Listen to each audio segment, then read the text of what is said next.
just tuning in to Civic Cypher. I'm your host, Ramses Ja. He is Ramses Ja. I am Q Ward. You are either just tuning in or still listening to Civic Cypher. Indeed you are.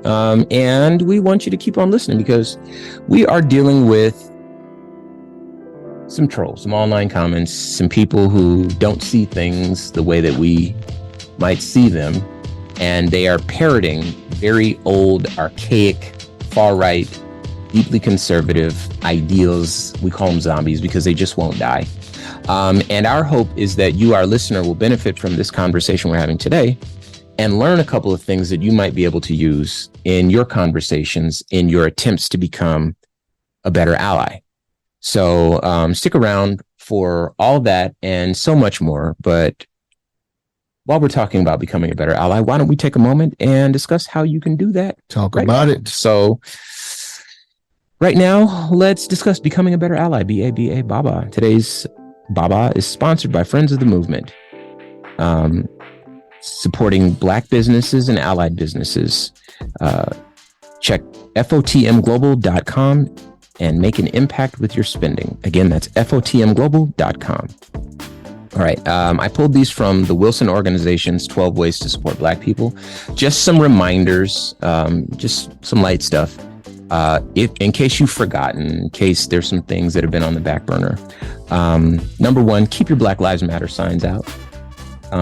We still need that support. We have a long road ahead of us, and the more people see that Black people are being supported, the more inclined they are to continue to offer their support. That goes a long way. Number two, join diversity and inclusion groups at work. These are under attack by the far right. They don't want any DEI. They don't want any critical race theory. They don't want our history taught. They don't want affirmative action. They don't want a lot of stuff. So again, join DEI groups at work and be vocal there. Continue supporting Black-owned businesses. Obviously, a lot of the problems that plague Black life in America can be traced to poverty. And so supporting Black businesses certainly helps alleviate that. Stop supporting racist influencers and companies. Unfollow them. Just don't support. Have difficult conversations with family and friends. That's sort of what we're trying to help you out with today. Hold companies accountable. That means send emails. If you're a Karen, get on that Karen energy, but do it for the right reasons. Check in with your child's school about the district's anti-racism efforts and make sure they keep their books in the libraries. Check on petitions you signed months ago. See if any follow-up action is needed. Continue your anti-racism learning. You're doing that today. We appreciate it. Reflect on your own problematic actions. Continue to donate to meaningful organizations. Hit the website, civiccypher.com. And finally, check in with your Black friends and family. All right. Let's get back to these comments. So, one of our posts, we talked about police training. We talk about police training a lot of our posts. I mentioned this, and this is very important because it really does need to be fleshed out. If there is a source of, if there was a fix-all for, there's never going to be a fix-all, but if there was such a thing for Black people in this country, it would be economic justice, restorative economic justice, right? Black people have been robbed of money. Not just our lives and our dignity and our rights and all that stuff, but of actual dollars and cents. And we've been relegated as a group of people to ghettos and as a status as second-class citizens in this country. The best jobs historically have gone to one group of people and have not gone to another group of people. Housing discrimination, redlining, all these sorts of things, ways that people build wealth and pass wealth on to future generations. That informs how people get educated. Your school district is paid by property taxes. So if you live in a poor neighborhood, oftentimes these are Black neighborhoods. And I don't want to just say that only Black people are poor, because I'm aware that there's a part of the country where everybody's white and they're all poor, and the Appalachians, right? But if we're, talking about the numbers and the data, it certainly suggests that Black people are at the bottom end of that spectrum. On a percentage basis, it's disproportionate to Black people. Yes. Of course, there are more poor white people because there are more white people. Sure. But, on the percentage, the per capita, it's disproportionately Black and brown people. Yes, but here's a critical difference here is that when you talk about poor Appalachian people, they have not been subjected to the same disenfranchisement that Black people have, right? And so this narrative that Black people should pull ourselves up by our bootstraps. This is sort of another common thing that shows up in the comments. It is it's first off, I might have shared this on the show before, but it's based on, like, think about it for a second. It is impossible to pull yourself up by your bootstraps. It is physically impossible to do it. Imagine boots. Now imagine straps, and then imagine pulling yourself up. It doesn't work, right? I believe it was first introduced into media via like a newspaper or something in the early 1900s or late 1800s. And it was meant to illustrate that it was impossible for, I think it was originally intended to like pick on like Italians or maybe the Irish or something like that. But it is physically impossible to do that. But the idea was to show the government like, yo, this is not possible. We cannot fix the problem that we're not creating. You know, you're creating the problem and we need you to fix it, right? So for that to be parroted to Black people, fix your own problems. There's a when I talk about personal responsibility, there are things that Black people that we do own, that we can own, provided that other things, you know, there's a critical process here. Other things need to be taken care of first. But I think that we've shown in our history our commitment to this country, to living up to the American dream, the promise that this country has for all of her citizens. As a people, if we're painting with broad strokes, I believe that we've done that. We haven't left. We haven't rioted to any significant degree, certainly not to the degree that we could. I mean, sure, we've been frustrated. There have been conflicts. But I think the thing that you would fear is us rioting against a group of people. Right. And that's what we've never done. Thank you for saying that. Right. They pointed out the destruction of property, right, during the summer of 2020.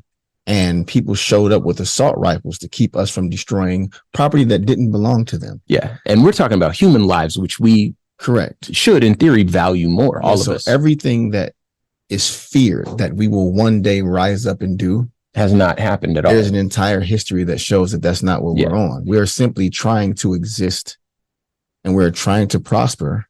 And just by being Black, every so often somebody either comes along and tears down what we've built for ourselves, or they put in the way hurdles and barriers to keep us from ever getting where we're trying to go. Because we're Black, and that being the only reason why. If you want to find out the real reason why there's no health care in this country, please look that up. And then you will see kind of how Black people have been regarded in this country historically, right? Okay. When you say no healthcare, expound, please. I don't want that. Universal healthcare. Okay. Universal healthcare. Why this country does not have universal healthcare?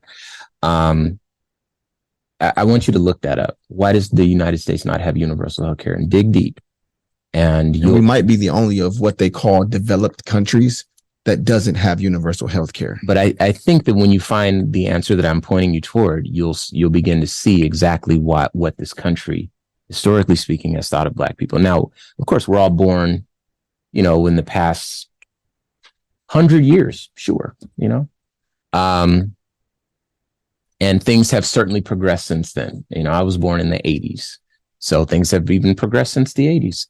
I will cede that entirely. I was able to vote for Barack Obama. He was elected president.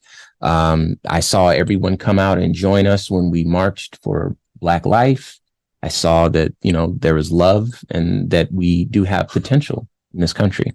But there's a not insignificant amount of people who still feel that the old way is the best way. And they're in enough position of power to do something about it, or at minimum to troll us online. So back to the economic restorative justice or reparations or it's a scary word. Careful. Or anything. Like, we don't even have to talk about listen, Biden wanted to make education free. Let me interrupt. Go ahead. Wanted to forgive the insurmountable debt that some people already have. Not just that. Make it education free moving forward too. But yes, that too. Both of these things. Once you see that, I don't want to connect some dots and sound like a conspiracy theorist here, but everything that I see time and again, it almost seems like if Black people stand to benefit from it, there is a much stronger response to it than if only or majority white people benefit from it, from the right and the far right. Okay.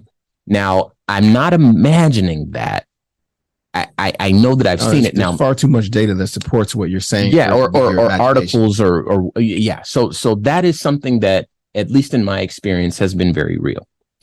But okay, I may want to make sure that I make this point. So economic restorative justice. So when you talk about, I talked about the schools. I talked about, okay, let's talk about voting. Okay. Voting happens when people are able to take time off of work. We don't have a national voting holiday. Why do you suppose that is? Because then poor people would be able to vote. Yeah. Right. So anyway, poor people, black people, liberal, et cetera. And so they, you get what I'm saying? So, of course. So when you're poor and you're living hand to mouth, your ability to let your voice be heard is compromised, right? In the past, they had things like poll taxes and literacy tests and, that sort of stuff. And it's just kind of evolved, right? Gerrymandering is the most obvious way of disenfranchising Black people in this country. But these other tactics work as well, right? Now, when you're poor, let's say you resort to whatever means necessary to feed your family. Okay. These means might not, strictly speaking, be the most legal means, but you're poor. What are you going to do? I got to eat. I got to feed my family. This is what I'm doing. I'm a bust a move, right? So you bust a move and you get hemmed up by the police. Okay. What do the police do? They take you to jail and they put you in jail. Okay. Now, maybe you did have a job and you're trying to supplement that income. Okay. But when you're in jail, as a poor person, the only way that you can get out is when you bail out. Okay. Now, I'm talking about all these things because they disproportionately affect Black people. Okay. So if you have money to bail out, well, then you wouldn't have been shoplifting in the first place, right? And if you're a person with means and you do commit a crime, then you have the money to bail out. You got the money to bail out. You don't even have to spend the night in jail. Exactly. Our former commander in chief turned himself in and then went home because he had the means to do so. Meanwhile, Black people who can't afford bail, in some instances, don't ever even commit a crime, are never even tried for said crime. They're just arrested and held, and they can't make bail, so they're just held for months, awaiting trial. Yes. For years sometimes. Right. Okay. So with I forget his name, but in upstate New York, you know what I'm talking about? Yes. Let's find his name. I want to make sure we said his name because he's passed away and it's important for us to say his name. So anyway, so you're in jail. So what happens to the job that you might have had? Well, now you've lost that job because you're held in jail. You can't make bail. And then what impact does that have on your family? Now they're fending for themselves. And think of the impact that has on the community, right? So again, economic restorative justice. This is the source of many of the problems that the Black people have. And our inability to shape our reality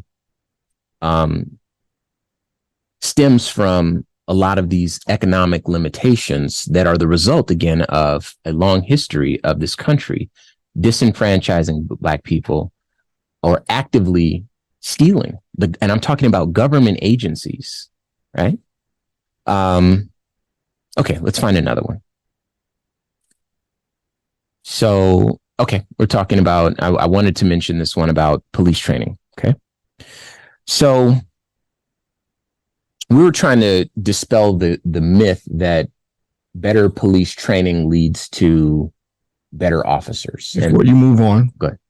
There were so many stories when I put in died, denied bail, upstate New York, that I can't find this gentleman's name. And I don't mean this lightheartedly. There are too many stories for me to even figure out who we're talking about. So just imagine this idea. You're arrested. There's proof that you didn't do this thing, but no one ever sees that there's truth because you couldn't bail out. And while you're held to be sentenced and tried at some point, other people are being arrested at the same time. And these people are being held and awaiting sentencing. During COVID, government institutions, paperwork, log jams, it goes on and on. You can see how a month, several months, a year, multiple years can go by. And because you don't have the means to do anything about it, the system eats you alive, literally. Yeah. Well, I happen to remember a detail about his case that he was accused of stealing a backpack, which he maintained the entire time that he didn't steal. And so that's what I plugged in. His name is Khalif Browder. So I wanted to make sure that I said his name because he's an example of the aforementioned scenario. Okay. So again, back to police training. And we talked about this on the show. Okay. So in short, there's data that suggests that increased police training does not lead to changed attitudes. They kind of will adopt a different posture for about a month, and then they revert to type. They are back on whatever they were on before. So the diversity training or the whatever the training is that officers sensitivity training, all that sort of diversity training, that sort of stuff, it doesn't work based on the data. And you know, we have this in a previous episode. Please go to civiccypher.com, download it, check it out. You can't miss it. It's recent enough. Probably in the last 2 months, we did that episode. And then of course we cited some examples of police trainers the people who were responsible for training the officers, ending lives themselves, right? Be that acting in bad faith or making a mistake. Either way. Now, so we used this as an example and we cited the data and everything like that on one of our posts. Well, some of these comments again. So, okay, I just had one right here. Give me 1 second. Where'd it go? Police don't need anything. The people need to act right, enforce social norms, and quit making excuses for bad behavior. Yeah. And so if you behave bad, you should be killed. But and you know what? Like, I think even that person thinks that would be a ridiculous way to end their own comment. Right. People just need to act better, because if you behave bad, you should be murdered. I think even that person would agree that that's a ridiculous conclusion to reach. Yeah, absolutely. But you know what? Even if there was a person who really felt like it needs to be that strict, don't break the rules and then you get to live. Even if the person sincerely felt that way, right? I've been to places around the world. They're called what are they called? I forget the name of the type of state, but it's some sort of state where the penalties for crimes are super severe. So, you know, no one commits crimes, but when someone does, it's often the death penalty. Singapore is a place like this. I've been there. Been there a few times, actually. I don't chew gum there. But let's say that this is how you feel. You feel like how the Singaporean government feels, right? Don't do any crime. You won't have a problem. Nothing to see here. We've seen time and again, and you just mentioned, Q, that you don't necessarily need to commit a crime to be at odds with the police. What we call it is often enough just being black and nearby. Right? This is a real thing. And if you're not a black person, you don't know this experience, you at some point, you just have to kind of take our word for it. That's a real thing. It's not our imagination. We're not victims. Nobody wants that. Who wants to be a victim? Pause. We are victims. Well, we're not playing the victim card in our imagination. Thank you for saying that. We're not making these things up. These are real life experiences that we go through for simply existing in the skin we were born into. I have never done drugs in my life. I was pulled over on the highway in a brand new car. Police dogs came and the police told us that their dog sensed or found or smelled drugs in the car I just bought. And if it wasn't us, that maybe someone walked by the car with drugs in their pocket and brushed up against the car. That was not my imagination, folks. And the last stop was 150 miles prior to that. That really happened. I was there. I saw it. So anyway, the long and the short of it is that you can appreciate that no matter what happens, all of these things deserve someone to think about them. And these people really need to be educated, but we're not going to be able to fight this battle in the comments section. That's not how this works. But we do recognize that you, our listener, encounter these talking points in your day-to-day lives. You know what I mean? And as these things come up, our hope is that we've given you a little bit more to work with. One last thing before I go. I made a comment recently where I was saying that Q and I, we deleted our Twitter accounts because we don't want to be in spaces where the N-word flies freely. And there was a person that responded to that saying, oh, well, I guess you don't listen to rap music and you don't watch black comedy and that sort of stuff. And they have a different idea of what N-word flies freely means than I do. Because if black people say that word, we've done an episode on this, feel free to go back and check the archives. Why is the N-word so offensive when non-black people use it? But the long and the short of it is that for black people, it does not sound like an insult when we hear other black people say it. This has been my experience, okay? When other people say it, it does sound like an insult. It may as well be two different words, right? And so the N-word does fly freely on Twitter because everyone uses it. It does not fly freely in hip hop because from where I can sit, it's only black people saying that. We'll leave that one right there. With that in mind, thank you for walking this path with us. This is kind of a weird episode for us to do, if I'm being honest. Normally we talk about things that are happening, but we're trying to give you some game. And for you guys, I know some of you are like, why do you guys even pay attention to that? Of course. And the truth of the matter is, people pretend that social media isn't real. It's very real. All of us spend a large portion of our days there.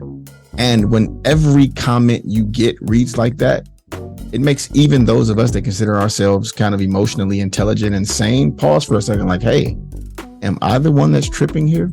Do us a favor, help us out, follow us on social media and leave some positive comments. Hit the website, civiccypher.com.